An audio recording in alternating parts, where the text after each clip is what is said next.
Welcome back to the first virtual Post and Courier Pints and Politics. I'm Autumn Phillips, managing editor for the Post and Courier. In the first segment, you saw Kathy Landing. We're meeting the GOP primary candidates for District 1 in alphabetical order. Kathy Landing first. Now you're about to meet Nancy Mace and then Brad Mole. Chris Cox was not able to join us. He did not respond to the invitation. I'm going to turn it over to our team. Skylar Croft, if you just joined us, our politics editor, and Caitlin Bird, our politics reporter. Thank you. All right, thank you for being here. I'm going to do a brief bio intro. Nancy Mace is a two-term state representative from Daniel Island who is perhaps best known as the first female graduate of the Citadel Corps of Cadets. That was back in 1999. She would later detail her experience by authoring In the Company of Men, A Woman at the Citadel. Before that, she grew up in Goose Creek, where she worked at the Waffle House on College Park Road that in Ladson, exit 203. Yep, you've got that down perfect, Skylar. Yeah. More recently, she entered the 1st District race last year after already going through one prior run for federal office.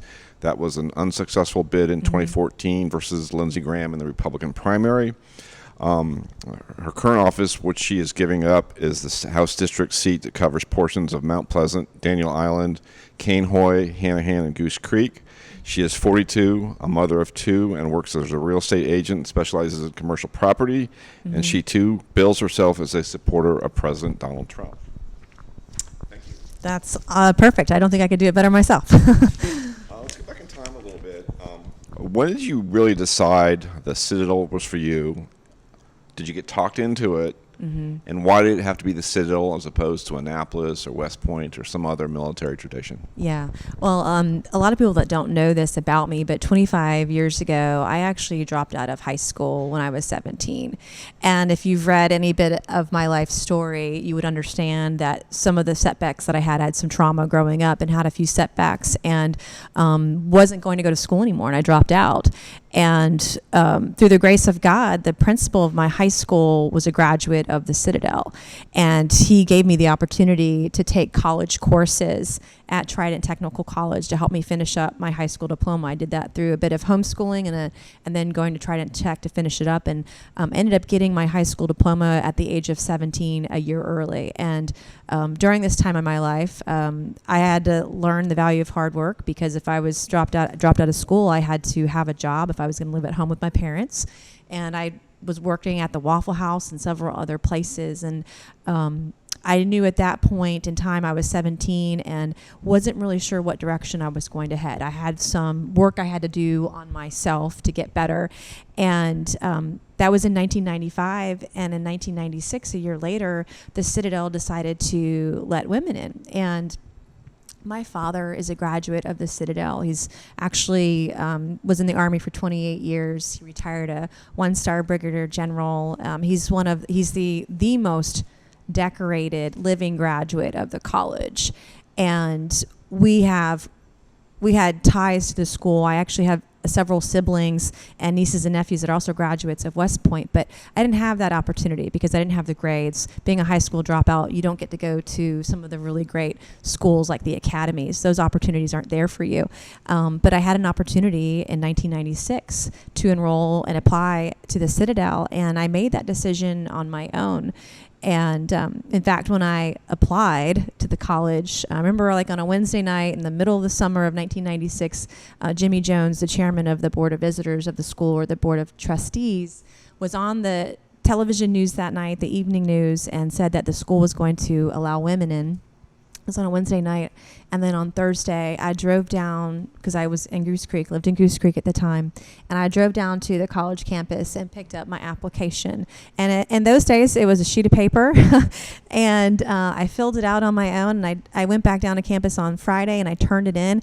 And literally by Monday, the school had called me and said I'd been admitted. But the only problem with this plan that I had hatched is that I hadn't told my family, I hadn't told my parents, I had told nobody that this is something I was looking at doing. This was a big decision, and for me, it was personal. My father was a grad.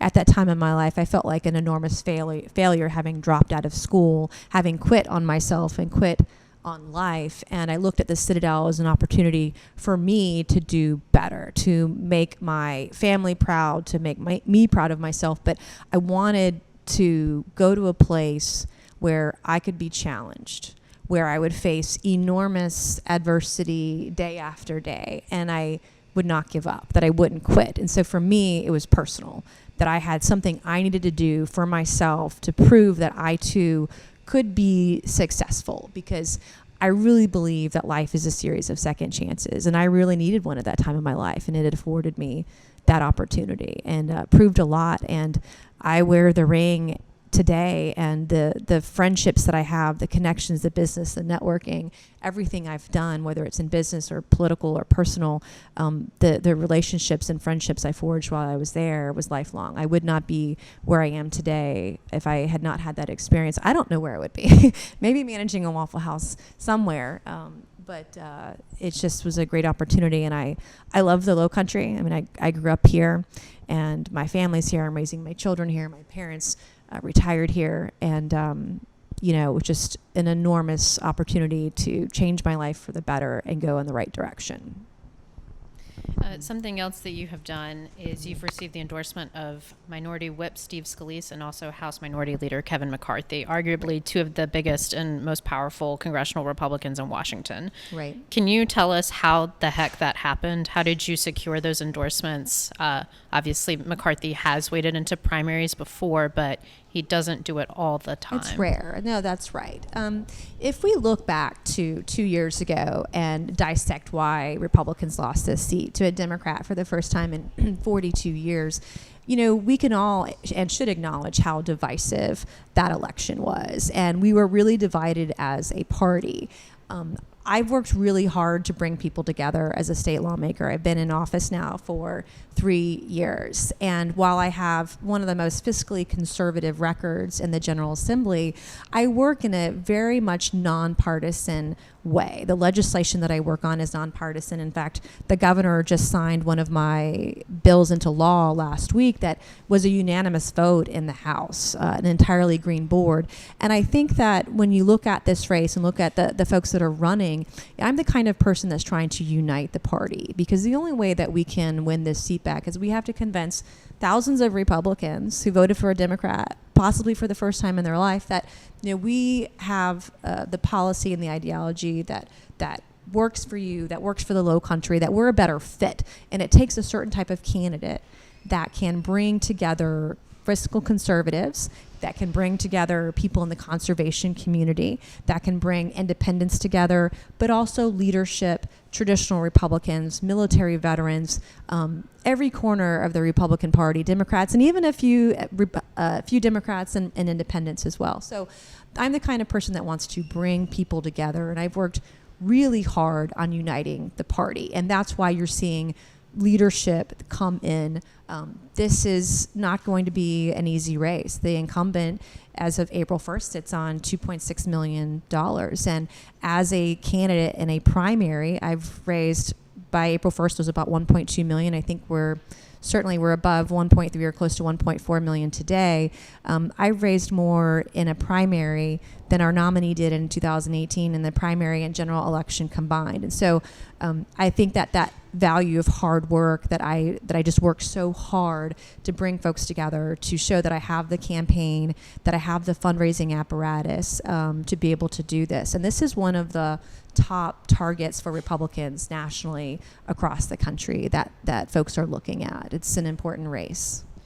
And on that token, something that's come up quite a bit, not only on the debate stage last night, but also in your own TV ads, is your time working for the Trump campaign in 2016. Yeah. Can you please settle this once and for all? Yes. And can you tell us, please, why didn't you work on the campaign through the general election? Yeah. And I've addressed this in your pages of the Post and Courier in the past. And absolutely, I was not fired from the Trump campaign. That's not what happened at all. And what we saw last night was enormously disappointing. You saw a lot of deception and even outright lies from candidates up on the stage, whether it's about my record or my endorsements or my campaign or my professional resume and all of that. But when I was hired on the Trump campaign was in 2015, and I was only hired for the Republican primary here in South Carolina. My primary job for the last several years has been in real estate,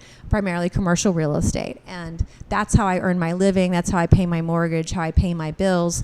Politics has always been a passion of mine on the side, almost like a hobby that it's something you're so passionate about. I volunteered on campaigns, I've worked on campaigns. And so when the South Carolina primary ended, I was invited to go on to help in other states. And I traveled across the country and helped in 6 more states. And I loved every single minute of it. And then I was invited to do the convention. I did that too. But by the end of it, it was time to come home. I had a lot of real estate deals that I had to get back to. I could not abandon my clients or my work, and that's how I pay all of my bills. So, can you expand on a non-disclosure agreement that was signed? Is that what's keeping you from divulging additional information about your time working for the campaign? No, not at all. I mean, everyone on the campaign signed an NDA or a non-disclosure agreement. I'd have to go back and look at it, but I feel like even when I ran in 2017, I feel like I even gave that to the Post and Courier. But everyone signed one. I don't remember the details of it. I'm sure I still have a copy of it, but that would not be, yeah. No, I rolled off during the primary, and so I was supposed to end at the end of the South Carolina primary and actually went on to work longer than I was hired to do originally. And it was a great experience. I loved it. I've met people all across the country, Democrats, Independents, Republicans, and in fact for the primary, for our election day on Tuesday, June 9th, I have folks that volunteered on Trump's campaign, that worked on Trump's campaign, that are flying in and traveling down from all across the country to help us win on the first ballot on Tuesday, June 9th. It's very exciting. I've built a lot of great relationships. Given that we're in the coronavirus period and pandemic, what would you do differently in Congress to address if this were to happen again? What would you change? What would you bring to the table? We should be doing this instead of this. Yeah, I think that, government did too much for too long. We shut down, at least in South Carolina, when you look at the impact it's had here, we were able to social distance and flatten the curve a lot sooner than other places that were much more affected, whether it was New York, Washington, and California. And we have the benefit, too, of living in a place where we're not piled on top of each other in tiny apartments and tall skyscrapers like in New York City. And so our style of living, our low country lifestyle, affords us the opportunity to be able to distance and to be able to have a better quality of life through a pandemic like this. And so when you look at the economic impact of what the federal government has done, and even at the state level or local level even, there are things that we could and should do better now and previous to this too. But for instance, and I've worked on a lot of policy, I've been rolling out policy almost every week, I feel like. One is on restoring and restarting the economy here in the low country. But one of the policy pieces that I've worked on is for small businesses. So when PPP came out, when the stimulus came out, we saw public companies, big corporations, you saw Ivy League schools getting millions and millions of dollars that should have gone to small businesses. We should be helping individuals who've been laid off. We should be helping small businesses because they're a backbone of our economy, not the big corporations. So, in looking at the challenges that we face today, we've got to help our small businesses. And here in South Carolina, half of our economy is built on that. But one of the things we can do is provide tax credits and incentives and allow those businesses to write off their losses. So the stimulus package right now allows small businesses to write off their losses for COVID-19 next year when they do their 2020 tax returns. Well, what if Congress would convene and go to work in Washington? They can give guidance to the IRS and do something that's called a revenue procedure. And that would allow small businesses to write off their losses this year. When they're doing their returns in July or October of this year, they can write off their COVID-19 losses now to help provide immediate relief. So if they didn't get PPP or didn't get access to EIDL, there's some immediate relief there, because imagine that some small businesses didn't lay off their workers. They wanted to hold on for as long as possible, keep their people employed. They did the right thing. And we need to make sure we're doing everything in our power to help those small businesses and their employees. We did this right after Hugo in 1989. When that hit, the IRS did a revenue procedure immediately following that would allow small businesses to do that. We did it after Bernie Madoff scandal as well, but it can't happen because Congress isn't in D.C. They're not in session. They're not at work. But they came back today. Yeah. Okay. So, but this could have been done weeks ago as well. But the other thing, we saw in 2008, we had a housing crisis. There are things that we can do today, some incentives through tax credits or tax incentives, so that we don't, if the government shuts your business down and you cannot work, you're not going to be able to pay your rent. You're not going to be able to pay your mortgage. And so we need to provide incentives for landlords, for lenders that allow or give a moratorium for whether it's 1 month, 3 months, 6 months for their tenants or people that have mortgages right now. Give them an incentive. I've pitched 1% per month that they do that for their tenants or the folks that they lend money to buy the houses, mortgage owners. And so having some of those types of policies in place will allow us to provide relief to individuals that have been laid off, provide relief to small businesses. I think now that most of the state now we're at 25 to 50% occupancy. We can gradually start to increase that. As you've seen, DHEC is testing more people and our testing level is staying the same or lower. We're doing a really good job of social distancing and washing our hands and being safe. And so we're a great example. Okay, this is our AARP South Carolina question for the day. We're asking this of everybody. And the out-of-pocket cost for prescription drugs for older South Carolina residents continues to rise. What is your plan to reduce the cost of prescription drugs? Right. Healthcare is a major issue. And even now with COVID-19, it's even an even larger issue. And it's not just prescription drugs for seniors. I mean, it's across the board. I've talked to, in fact, I had a senior call me yesterday about their healthcare plan and being on the marketplace versus a private solution. And, some of the confusion over what's available and what the tax implications are and the pricing and how to save money and all of that. And so we're seeing it across the board. Price transparency is a big one. If you knew what the prices were of pharmaceuticals, regardless of where they're sold, but having that price transparency in pharmaceuticals, but also I think it needs to extend beyond that. It needs to go to procedures, elective, non-elective, or required surgical procedures, outpatient, inpatient, et cetera. But at the end of the day, there ought to be more private solutions. When you have capitalism in healthcare, when you have competition in the marketplace, you're able to reduce prices and increase the quality of care or increase the quality of service for folks in the medical community or the healthcare space. And I have worked on these issues as a state lawmaker over the last 3 years. I'm leading the effort to repeal South Carolina's burdensome certificate of need laws right now.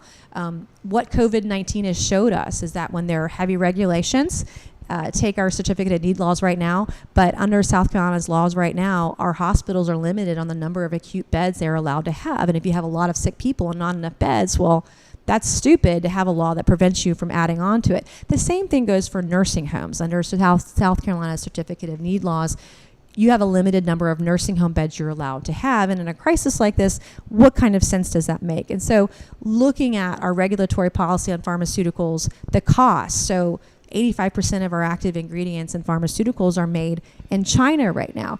And that is in large part not just the labor discrepancy or labor differences. It doesn't have to do with that as nearly as much as it has to do with the regulations we put on our businesses, on pharmaceuticals, on any type of manufacturing you have in the United States. And if we were to repeal some of those back, we would be able to make more of it here, which again would cost people less. So we're going to shift gears now away from healthcare for a little bit, but let's talk about defense spending. Right now, 15% of all federal government spending is spent on the military. We exceed China in military spending 3-1, Russia 10-1. So that being said, is our defense spending too high, too low, or just right? The Goldilocks question. Yeah. And if it's too low, what specific government programs would you want to cut to increase or support that military spending? And if it's too high, where would you cut? Yeah, well, I think overall government is spending too much. I mean, if you're looking at, if you're looking at, let's look at the budget for this year, look at our spending with the COVID-19 and stimulus, we're going to be $4 trillion deficit this year. We're going to have $25 trillion of debt. And I'm an Army brat. I mean, I spent the first 8, 9, 10 years of my life moving across the country every other year as my father served his country. And my father saw 3 tours of combat while he was in the service. And I have the majority of my family today are serving active duty in the military or they're military vets.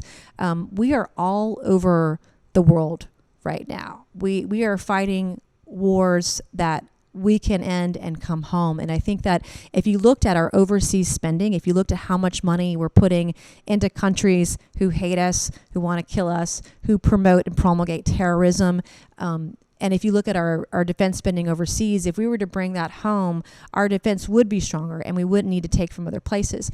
But at the end of the day, when you're talking about budgeting and spending in Washington, you know, it used to be that Republicans could keep spending under control, that we could rein some of that in.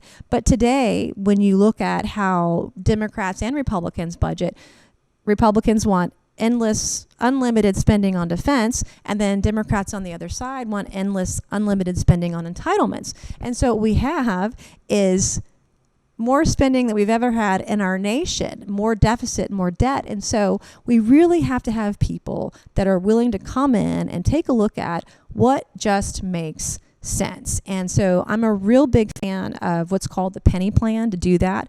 And for every dollar that's spent, you save a penny. Pre-COVID, you would have balanced the budget in 5 years and been able to increase spending by over 10% every year thereafter by balancing the budget in 5 years. But every department, every agency across the federal government can find a penny for every dollar they spend. So that's a pitch that Mark Sanford made quite often. Yeah. So what is it, too low, too high, or just right in terms of military spending? For right now, it's just right. I mean, but I think there's just a lot of waste, period. And I believe that if you looked at what we're doing overseas, look at all the trillions of dollars we send to other countries, especially in the Middle East, who hate us and burn our flag and want to kill us, there'd be so much more that we could do in every part of the federal government. Gotcha. Yeah. We've got a number of reader questions and viewers and solicited at the door. And this was one of the more popular is, do you support the expansion of voting by mail?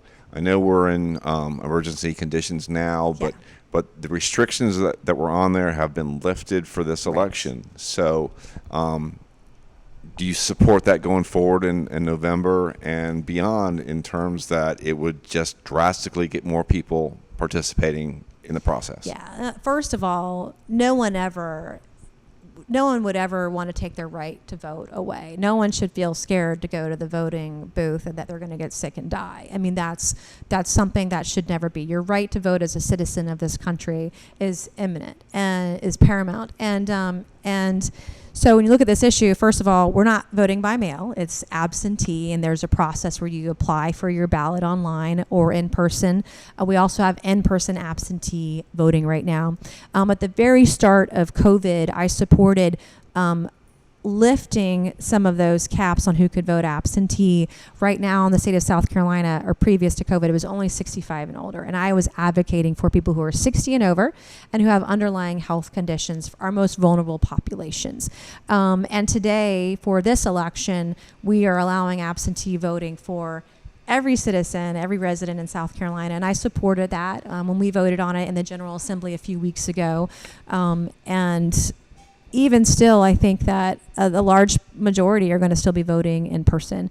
But today, you can vote absentee in person or absentee by mail, and I support that. In November, we're going to have to see what our situation is like. What the pandemic is it going to come back? Is it going to come back worse than it was? Is this a non-event in the fall? I think that we make that decision closer to it. Right now, it's just too early. But why not just decide now, or do you support lifting it in general just because it will show that the process works, and just do away with any of those sort of barriers to allow the voting by mail? Yeah, well, I'm a big fan of voter ID. When you vote in person, you have to show your identification, and so I won't make that decision until we see what we look like in November. I think that it would be great if you were 60 and over and able to vote absentee by mail. I would be supportive of that, or have an underlying health condition if the pandemic is still as serious as it has been the last few months. But by and large, I think South Carolina does a very good job of our elections, both from the absentee process and in person. So we're going to go to what's become a signature question here in the Pints and Politics event series. It's called the 90-second question. Okay. And so I'm going to give you 90 seconds to tell us and the voters who are watching what you would do and prioritize in your first 100 days in office, whether it's legislation that you would specifically like to push or support, whether it's specific committees that you would want to join as a freshman member of Congress. I'm setting the timer now. I'll hold it here so you can see it. Yeah. But you've got 90 seconds, first 100 days, and go. So first 100 days, I want to be on T&I. I want to be on Transportation and the Infrastructure Committee.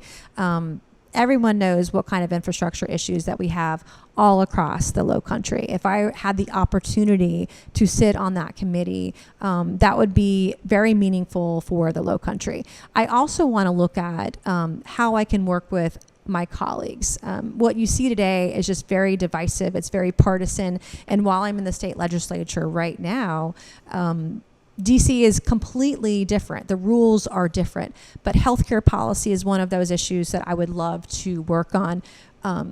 We thought Republicans were going to repeal Obamacare many years ago, and that was deceitful. They didn't do it at the last minute. But there are small things that we can do, like lifting the cap or the age cap on catastrophic insurance. You can't have catastrophic insurance over the age of 30 right now. Having price transparency in pharmaceuticals, finding the regulations that we can lift and roll back so that 85% of our active ingredients in pharmaceuticals aren't made in China. I think regulatory policy also is another one. One of the silver linings that I've seen is how bad our regulations are in this country for businesses that want to manufacture goods or services here, which is why we ship jobs overseas to other countries. Well, in order to bring those jobs home, we have to tackle the regulatory burdens that we put on small businesses. And that's time. Is it off? That's it. Okay, that's it. 90 seconds goes by real fast. Yeah, it does. Well, let me say this, is our time has gone by really fast, It much has. faster than I thought it was going to do. So we're going to wrap this up. But first Okay. thing, we just want to remind everybody that this will be on the Post and Courier website under Pints and Politics. And to get the best political coverage in the state, go to the Post and Courier website, get on our mailing list, and get on our daily newsletter list for Palmetto Politics, and it comes into your inbox every morning at 8:30. So we're going to go now to our lightning round, which is quick answers, quick questions. Yeah. Let's go. Caitlin will give you the first one. We're all the way to the lightning round. Who is your Democratic and Republican hero? Democratic and Republican hero? Oh my goodness. That's a tough one. Reagan would be my Republican hero. I grew up watching him on the news and loved that he reached across the aisle. We need more of that, not less. I love Tulsi in the presidential primaries because she stood up to the establishment, something that I have done when my party spends too much, Republican Party, I've stood up and said no and voted that way. So I appreciate that about what she did during the presidential primary. Yeah. What is the last book you read outside of a religious text? Calvin Coolidge, his biography by Amity Shlaes. He was a simple man that became president, and I learned a lot. It's a really thick book and took a long time, but it's sort of a fascinating read of what he did fiscal policy wise. He was a real fiscal conservative, was a very simple gentleman, and did what he thought was right in his heart and worked very hard. If you do not win the GOP nomination, do you pledge to support the Republican nominee in this contest? 100%, absolutely. And I've also pledged to run a positive campaign, which we have done from day one as well. That's all the time That was we quick. have. So, but yeah. Again, this will be on our website, so look for it. Yeah, super. Thanks Thanks so for- much, y'all. I appreciate it. Thanks for being here.